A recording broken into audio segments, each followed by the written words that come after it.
لما تيجي تتعلم تركي وانت واحد عربي لازم تحط في بالك ان انت ما تسمعش لحد يقول لك التركي سهل، ده كله عربي، ده اصلا كميه الكلام العربي اللي موجود مش طبيعيه. لا، التركي لغه ليها تاريخ. اي نعم احنا بنتكلم دلوقتي مثلا في كلام كتير جدا في عربي، ولكن هي ليها تاريخ. ممكن وقت الحقبه الاسلاميه دخل كلام عربي، لكن لو جيت استخدمت الكلام العربي ده في التركي حاليا او اكتر الكلام العربي في التركي حاليا ممكن يودي الجمله في حته تانية خالص.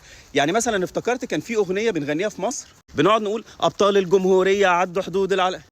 عارفين انتوا لو خدتوا كلمه ابطال موجوده في التركي وجمهوريه موجوده جمهوريات في التركي وقلتوا ابطال جمهوريات، وديتوا الجمله في حته تانية، خليتوها يعني جمهوريه متخلفه او جمهوريه غبيه. فتخيل انت تكون عايز تمجد في حد arkadaşlar ben Türkçe'ye iyi bir şey de anlatıyordum عشان السيرفر بتاعي تركي احسن يفهموا غلط ولا حاجه. والله هم متمسكين قوي بده.